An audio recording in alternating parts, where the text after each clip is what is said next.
स्वागत है आप सभी लोगों का मेरे चैनल साइंस टू टेक्नोलॉजी में। मैं अनुभव विपुल आप सभी लोगों का स्वागत करता हूं आज के शो साइंस थर्सडे में। आज हम लोग बात करेंगे रिक्वेस्टेड टॉपिक वन जो मेरे सिंथेटिक एलिमेंट में आया था, एलिमेंट आइसोटोप्स के बारे में। तो आइए समझते हैं। तो यहाँ पे समझिए मैं सिर्फ सरफेस लेवल पर जाऊँगा क्योंकि ये बहुत गहराई में चला जाता है, एकदम क्वांटम फिजिक्स को छूने लगता है, तो समझिए सिर्फ सरफेस लेवल को समझेंगे। तो बेसिक अंडरस्टैंडिंग लेके स्टार्ट करते हैं। एटम्स क्या है? तो एटम ये समझिए बिल्डिंग ब्लॉक ऑफ एलिमेंट्स को कहा जाता है, यानी कि एलिमेंट को सबसे नीचे तक आप जो उतार सकते हैं वो है एटम। एटम के अंदर आप नहीं जा सकते, क्योंकि अगर आप ऐसा करते हैं कि एटम को लेते हैं उसको तोड़ देते हैं, जैसे कि आप उसका न्यूक्लियस अलग कर देते हैं, इलेक्ट्रॉन अलग कर देते हैं, न्यूक्लियस को अलग कर देते हैं कि प्रोटॉन अलग हो जाओ, न्यूट्रॉन अलग हो जाओ, तो आपके पास एटम नहीं रहेगा, आपके पास एलिमेंट नहीं बचेगा। इसको आप एकदम नीचे नहीं तोड़ सकते। इसका मतलब ये है कि अगर आप प्रोटॉन, न्यूट्रॉन और इलेक्ट्रॉन के लेवल पे आ जा रहे हैं, अब आप सब एटॉमिक पार्टिकल में आ गए, अब आपके पास कोई भी प्रॉपर्टी नहीं बची है। यानी कि अगर आप गोल्ड लेते हैं, गोल्ड चाहे वो सॉलिड रहे, चाहे लिक्विड रहे, चाहे गैस रहे, चाहे वो प्लाज्मा रहे, वो गोल्ड रहता है। हर हालत में वो गोल्ड रहता है। अगर आप उसे अंदर तक तोड़ डालते हैं, मतलब छोटे से छोटे लेवल तक बता देते हैं, यानी एक एटम के साइज से कर देते, तो भी वो गोल्ड ही रहेगा। लेकिन जैसे ही आप उसको ये तोड़ देते हैं कि भैया हम ये एटम के अंदर घुस जाते हैं, वो गोल्ड नहीं है। आप उसका प्रोटॉन न्यूट्रॉन के साथ छेड़खानी करेंगे, वो बदल जाएगा, वो गोल्ड नहीं रहेगा। ये समझना बेहद ज़रूरी है। जैसे कि बायोलॉजी में कहा जाता है cell is the building block of life. ऐसा नहीं कि सेल के अंदर नहीं जा सकते, लेकिन सेल के अंदर जाएंगे तो लिविंग मैकेनिज्म के बहुत अंदर आप पहुंच गए, अब आपके पास लिविंग थिंग नहीं है। वैसे ही केमिस्ट्री में ये है कि एटम के अंदर नहीं जाते हैं, क्योंकि अगर उसके अंदर जाते हैं तब आप मतलब एलिमेंट्स की प्रॉपर्टीज खत्म हो चुकी है। मतलब क्योंकि अगर आप एक इलेक्ट्रॉन या एक प्रोटॉन उठाते हैं, मान लीजिए आपको एक प्रोटॉन उठाने का मन हो जाता है हाइड्रोजन से, क्या वो प्रोटॉन कोई डिफरेंट है मतलब आयरन के प्रोटॉन से? नहीं, कोई डिफरेंस ही नहीं। इसीलिए ये समझना बेहद जरूरी है। इसी के बेसिस पे हमारी पूरी केमिस्ट्री चलती है कि एटम फंडामेंटल लेवल है। पूरी दुनिया में जितने भी पीरियोडिक टेबल में एलिमेंट्स आ गए, ये सिर्फ एटम के बेसिस पे बनाया गया है। अब बात ये करते हैं कि एटम को क्वालिफाई या कैटेगराइज कैसे करते हैं। तो ये है पीरियोडिक टेबल। जनरली इसका आप छोटा वर्जन देखते होंगे कि जिसका ये दो सेक्शन काट के नीचे रख दिया जाता है, वो प्रिंटिंग में आसान रहता है, इसीलिए ऐसा किया जाता है। और इसको ये समझिए कि हम लोग एटम्स के अंदर जो आपको बताया, इलेक्ट्रॉन होता है, प्रोटॉन होता है, न्यूट्रॉन होता है। तो प्रोटॉन का नंबर को हम लोग वैल्यू सबसे ज़्यादा देते हैं। तो क्लासिफिकेशन के दरमियान प्रोटॉन का नंबर क्या है उसके हिसाब से इसे अरेंज किया जाता है। तो सबसे पहला पॉइंट हो गया। दूसरा, प्रोटॉन का नंबर पे ही हम लोग नामकरण करते हैं। तो यानी कि प्रोटॉन का नंबर अगर 1 है तो भैया हाइड्रोजन हो जाता है, 2 है तो हीलियम हो जाता है, 6 है तो कार्बन हो जाता है। ये समझना बेहद ज़रूरी है। यानी नामकरण किसके बेसिस पे हो रहा है? वो हो रहा है कि आपका मतलब ये कितना है, क्या बोलते हैं, मतलब आपका प्रोटॉन का काउंट कितना है। और फिर इसे समझिए, अगर प्रोटॉन और न्यूट्रॉन को आप जोड़ देते हैं तो आपके पास एटॉमिक मास आ जाता है, यानी न्यूक्लियाई आ जाता है। और फिर ये समझिए कि अगर जनरली पीरियोडिक टेबल का आप एक्सटेंडेड मतलब हाई डिटेल वर्जन देखेंगे तो उसमें आपको दो चीज़ दिखा रहेगा, एटॉमिक मास लिखा रहेगा और प्रोटॉन नंबर लिखा रहेगा। आपका न्यूट्रॉन नंबर नहीं लिखा जाता है, तो जनरली दोनों को माइनस करके आपको न्यूट्रॉन का नंबर मिल जाएगा। और ये समझिए कि जितने भी एटम की क्लासिफिकेशन होती है कि वो समझ लीजिए क्लोरीन, ये मतलब आयरन है कि नहीं, मतलब टंगस्टन है कि नहीं, नायोबियम है कि नहीं, ये सब हो कहाँ पे रहा है? ये सारा काम हो रहा है न्यूक्लियस पे। ये काम एकदम समझना ज़रूरी है। मतलब जैसे इलेक्ट्रिसिटी और सेमीकंडक्टर इंडस्ट्री में इलेक्ट्रॉन माई बाप होता है, यहाँ पे एकदम उसका उल्टा हो जाता है। यहाँ पे इलेक्ट्रॉन को कोई भाव ही नहीं देता, मतलब आप मास यूनिट में भी उसको जोड़ा भी नहीं जाता, सीधे नॉन जीरो करके उसको हटा दिया जाता। मतलब ऐसा नहीं कि वो जीरो है, लेकिन मतलब जोड़ने का कोई मतलब नहीं होता। तो समझिए पीरियोडिक टेबल में इलेक्ट्रॉन का कोई वैल्यू नहीं, कोई भाव नहीं है। और ये इसका अच्छा एग्जाम्पल भाई आप देख सकते हैं कि मैंने बताया था कि प्लाज्मा के स्टेट में भी मटेरियल अपना प्रॉपर्टी बचाए रखता है। एग्जाम्पल के तौर पे, अगर आप हीलियम को प्लाज्मा में बदलते हैं उसका कलर अलग आएगा, आप नियॉन को प्लाज्मा में बदल देते हैं उसका कलर आएगा। ऐसे करके जो कलर्ड साइन आते हैं उस समय गैस का मिक्सचर डाला जाता है। इसमें से एक गैस शायद आप लोग देखे होंगे, जीनॉन करके, जो थोड़ा सा नीला कलर का फ्लैश आता है। फिर कुछ कुछ कार लाइट में जो बहुत ज़्यादा महंगा होता है, उसमें क्रिप्टॉन डाला जाता है, क्योंकि क्रिप्टॉन बहुत अच्छा व्हाइट कलर स्पेक्ट्रम देता है। तो ऐसे समझिए आर्गोन से आपको वायलेट मिल जाएगा, नियॉन से आपको ऑरेंज ग्लो मिलेगा, थोड़ा सा पर्पलिश ग्लो चाहिए तो आपको हीलियम इस्तेमाल करते हैं। सोचिए ये सब में इलेक्ट्रॉन छेड़खानी कर दी गई है, लेकिन अभी भी ये सब का आइडेंटिटी प्रॉपर्टी बचा हुआ है। इसीलिए सारा खेला न्यूक्लियस पे हो रहा है। और न्यूक्लियस, ये समझिए कि न्यूक्लियस का इंपॉर्टेंस कितना ज़्यादा है। ये समझिए कि अगर आप एक एटम को फुटबॉल स्टेडियम के साइज पर खींच देते हैं, ठीक है, एटम लिए बड़ा कर देते हैं, फुटबॉल साइज का कर देते हैं, ठीक है, फुटबॉल साइज नहीं बोला, मतलब फुटबॉल के स्टेडियम का साइज कर देते हैं। न्यूक्लियस जो है वो कुछ ज़्यादा ही छोटा हो जाएगा। तब कितना छोटा होगा आप समझिए, एक मतलब समझिए मटर के दाने जितना छोटा होगा। बहुत। तो मतलब इसका क्या मतलब हुआ कि एटम 99% खाली जगह है? हाँ, वो एक्चुअली 99.99999% खाली जगह होता है। सीधे सीधे खाली जगह होता है, सिर्फ मतलब वीक और स्ट्रॉन्ग अट्रैक्शन फोर्सेस के कारण ये सब मतलब मटेरियल सॉलिड या लिक्विड होता है। तो ये समझना बहुत ज़रूरी है। इसीलिए एटम का सारा स्टडी आपके उसके न्यूक्लियस की स्टडी पे किया जाता है। इलेक्ट्रॉन को कोई भाव नहीं देता है। और इसका डायमीटर के हिसाब से समझे, मान लीजिए कि अगर आप एक एटम को लेते हैं, उसे डायमीटर में आप कहते हैं कि जैसे मान लीजिए ये 1 लाख डायमीटर है इसका, तो न्यूक्लियस कितना होगा? 1/100,000। मतलब समझिए इतना छोटा होता है न्यूक्लियस, और यही सारा प्रॉपर्टीज को कंट्रोल करता है। और ये आपको बता दिया था कि प्लाज्मा स्टेट होने पे, यानी कि इलेक्ट्रॉन अलग हो चुका है, स्ट्रिप हो चुका है, तो उसके बावजूद भी वो अपना प्रॉपर्टी बनाए रखा है। इसीलिए हर चीज़ न्यूक्लियस होता है, यानी कि प्रोटॉन और न्यूट्रॉन को सबसे ज़्यादा वैल्यू दी जाती है। मास के मामले में भी ये सबसे ज़्यादा वैल्यूएबल होता है। और प्रॉपर्टीज कैटेगराइजेशन की ये पीरियोडिक टेबल में कहाँ पड़ेगा? ये सारा न्यूक्लियस पे होता है, इलेक्ट्रॉन को भाव नहीं देता है। अब बात करते हैं आइसोटोप्स के बारे में।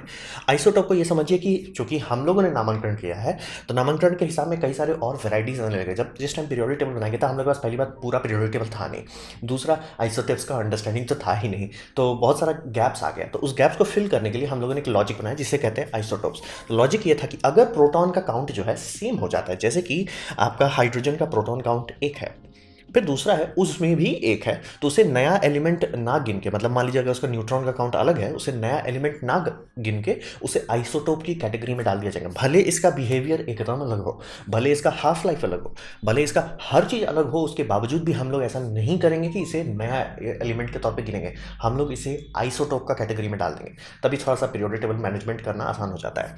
तो ये समझिए, प्रोटॉन का काउंट अगर सेम है, यानी कि हाइड्रोजन के केस में बात कर रहे हैं 1 1 1 लेके सब चल रहे हैं, तो आप इसको बोलेंगे क्या कि मतलब आपको कुछ तो दूसरा मिला है, इसका लाइफ अलग है, इसका बिहेवियर अलग है, तो हुआ क्या? आप इसको बोलेंगे कि आइसोटोप है। जैसे कि H1 जो है, यानी कि हाइड्रोजन का, अगर आपके पास एक प्रोटॉन है, प्रोटॉन के बेसिस पे इसे पीरियोडिक टेबल में डाल दिया गया, लेकिन न्यूट्रॉन का नंबर बदल गया है। न्यूट्रॉन का नंबर आपका 0 हो सकता है, 1 हो सकता है, 2 हो सकता है, तो इसे आइसोटोप की कैटेगरी बना, मतलब आप हाइड्रोजन को खोलेंगे, उसके अंदर आपके पास 3 आइसोटोप बताया जाएगा।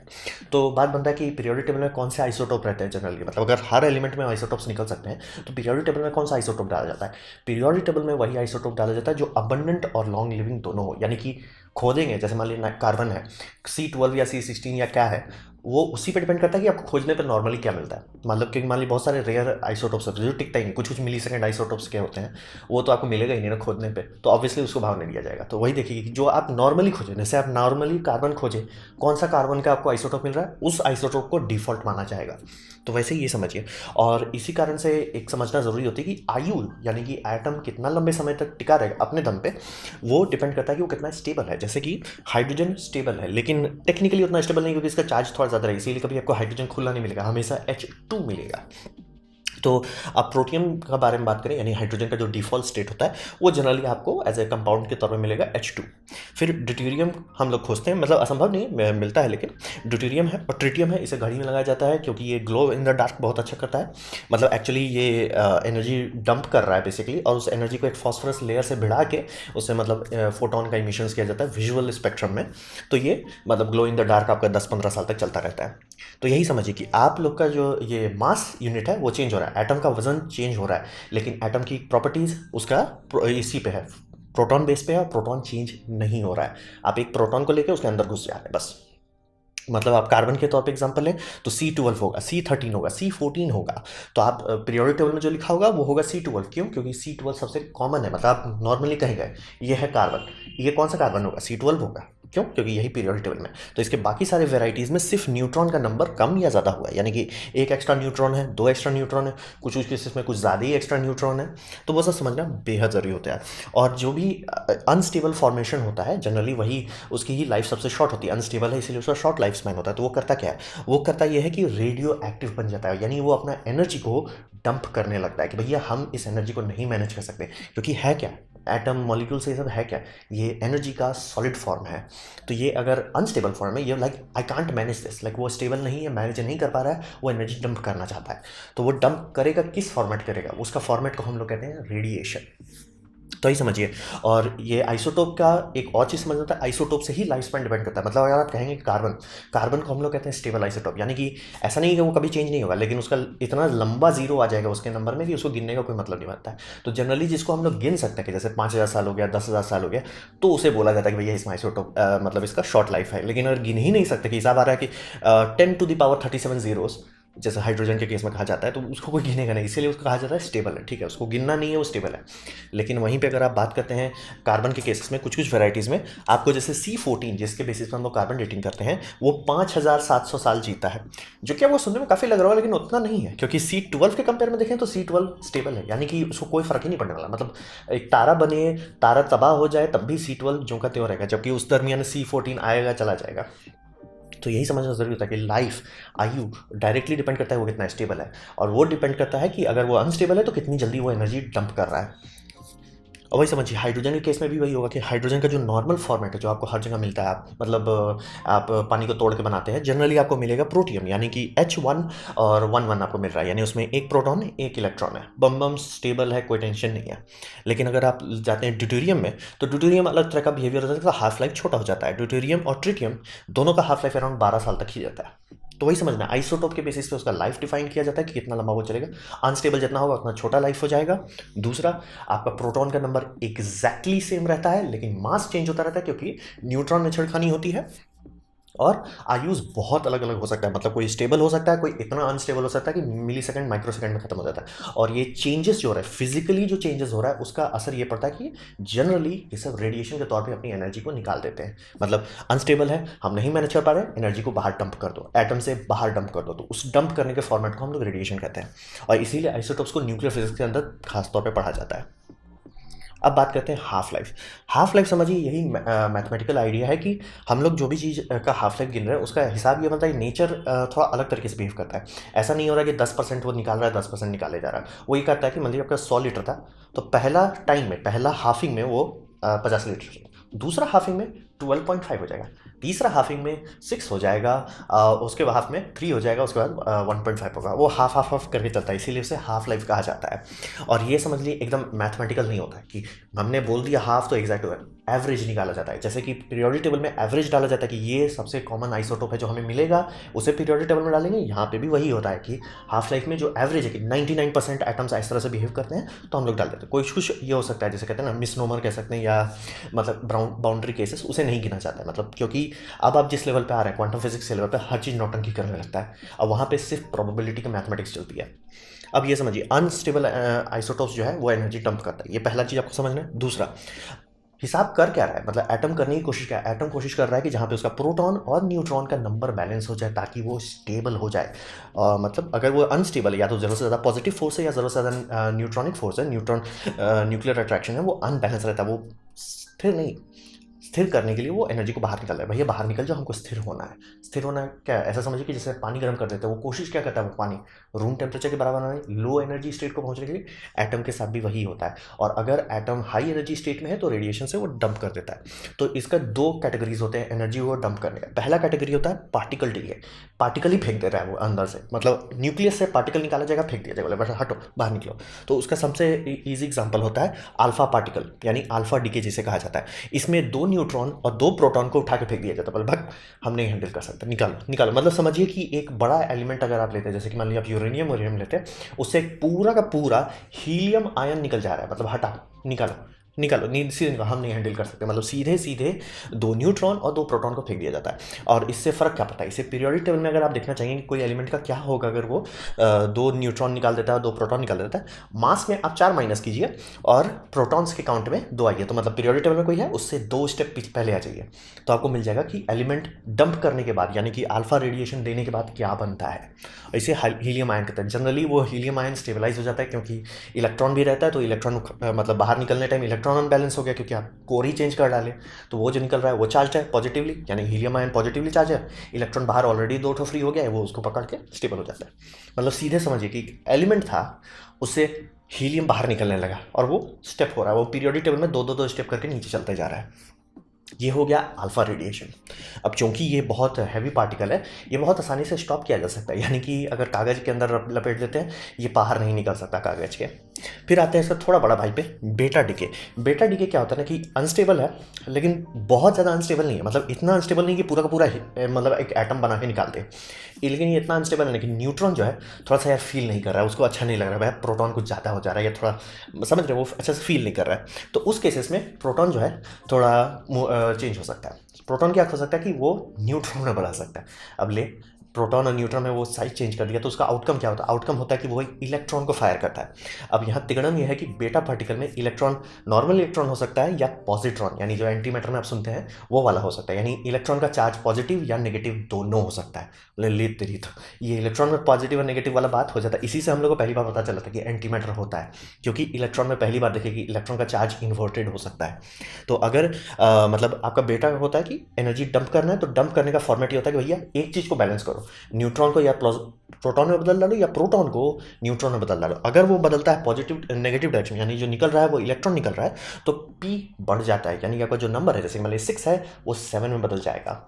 आप पीरियोडिक टेबल में एक स्टेप पॉजिटिव डायरेक्शन में जाएं, या अगर नेगेटिव में जा रहा है तो ये होगा पी माइनस हो जाएगा, यानी कि 6 था तो 5 में आ जाएगा वो, क्योंकि वो एक लॉस कर दिया। प्रोटॉन के नंबर पे हम लोग पीरियोडिक टेबल में रखते हैं, प्रोटॉन उसने सीधा निकाल डाला, क्योंकि मतलब प्रोटॉन न्यूट्रॉन में बदल गया तो ऑब्वियसली प्रॉपर्टीज चेंज हो गई। तो ये समझना ज़रूरी होता है। तो बेटा डीके थोड़ा सा ज़्यादा एनर्जेटिक होता है, अल्फा बहुत आसानी से रोका जाता है, बेटा थोड़ा सा मुश्किल है। लेकिन हाँ, अगर बेटा आपके बॉडी के बाहर है तो उसको जो रोकना बहुत आसान होता है, क्योंकि वो आपका स्किन का डेड सेल का जो लेयर है वो भी उसको नहीं पार कर पाएगा, क्योंकि बहुत हैवी पार्टिकल होता है।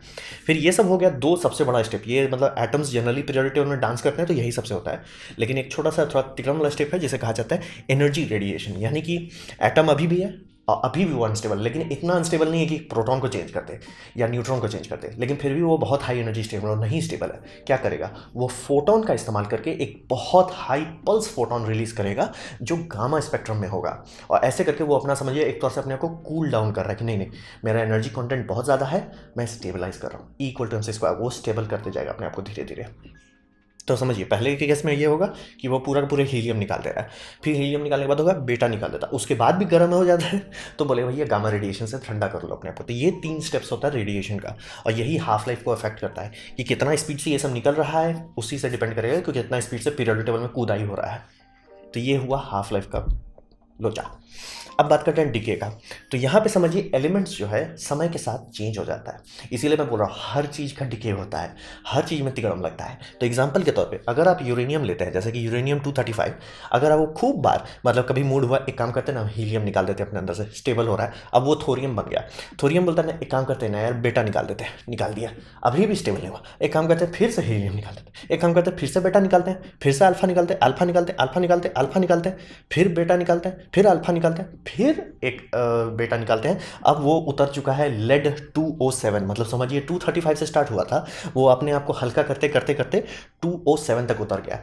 ऐसे ही पीरियोडिक टेबल में काफ़ी सारे एलिमेंट्स आते हैं, और ये जितने स्टेप्स हैं सबका अलग अलग टाइम साइकिल है, मतलब कुछ कुछ स्टेप खुदाई हो जाएगा कि 2 से 3 मिली सेकंड के अंदर जंप कर देता है, कुछ होता नहीं, ये स्टेबल स्टेट है, इसमें काफ़ी टाइम रह सकता है।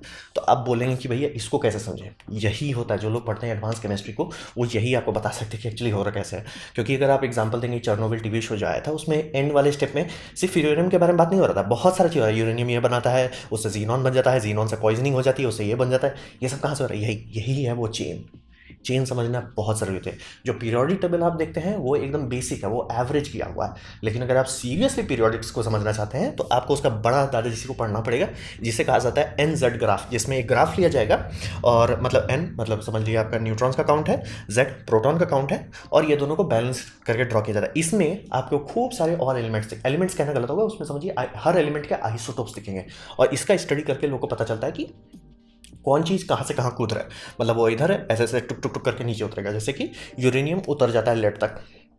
तो ये इस पीरियोडिक मैंने नीचे दे दिया है विकिपीडिया में, बहुत बड़ा है ये बहुत बड़ा है, मतलब पीरियोडिक टेबल का बच्चों वाला लगने लगेगा। तो यही समझिए पीरियोडिक टेबल का बड़ा भाई है, और यही है मतलब एडवांस जिसे कहते हैं न्यूक्लियर फिजिक्स, और इसी में आपको सारे के आइसोटॉप्स दिखें, इसी में आपको समझ में आएगा कि बिग बैंग होने के बाद पीरियोडिक टेबल क्यों बनता है। क्योंकि बिग बैंग होता है तो उसमें बहुत सारे और चीज़ बनते हैं, लेकिन वो सारे का लाइफ जो है हाफ लाइफ जो है अलग अलग होता है, कुछ का हाफ लाइफ 12 दिन होता है, यानी सुपरनोवा हुआ 12 दिन तक आपको ये एलिमेंट दिख रहा था, उसके बाद खत्म हो जाएगा, क्योंकि वो एनर्जी अनस्टेबल था, डंप कर दिया, बदल गया। या कुछ बार ये होगा कि ऐसा सब मान लीजिए क्लाउड में हो रहा है, एक क्लाउड में हो रहा है कि ये एक एनर्जी डंप कर रही है दूसरा कह, लेकिन ये कैप्चर भी हो सकता है। अगर एनर्जी डंप कर रहा है, अब मान ली कोई नेगेटिव स्टेट में जो एनर्जी मांग रहा है, भैया मेरे को एनर्जी दो मैं स्टेबल हो जाऊँ, तो वो एनर्जी एब्जॉर्ब कर सकता है। जैसे मान ली कोई नेगेटिव निकाल रहा है और कोई पॉजिटिव के लिए मांग रहा है, ले लेगा। एग्जाम्पल के तौर पर ट्रिटियम जो है, जिसे हम लोग बनाते हैं धरती में घड़ी उड़ी में लगाने के लिए, glow in the dark equipment सब के लिए, उसमें कई कई बार मूड होता है उसका, वो हीलियम-3 बना देता है। समझ गए, बहुत एडवांस फिजिक्स है। तो यही था एक रफ आइडिया सरफेस लेवल का कि न्यूट्रल, ये मतलब समझिए आइसोटोप्स क्या होता है। उम्मीद करता हूँ आपको अच्छा लगा हो, कुछ सीखने मिला हो, कुछ समझ में हो। अगर ऐसा है लाइक कर दे, दोस्तों शेयर कर दे, उससे मेरा काफ़ी भला होगा। नहीं अच्छा लगा, नहीं पसंद आया, कोई बात नहीं, आप डिसलाइक कर सकते हैं। मैं कहूँगा डिसलाइक 2 बार दबाएं, उससे मुझे पता चलेगा वो कितना ना पसंद हुआ है। मैं आपसे कहूँगा कि कमेंट लेके मैं हर कमेंट की जवाब देने की कोशिश करता हूँ। आपसे कहूँगा सब्सक्राइब कीजिए, बेल दबाइए अगर आप फ्री हैं तो। आपने अगर वीडियो देखा जान के मुझे बहुत खुशी हुई। धन्यवाद।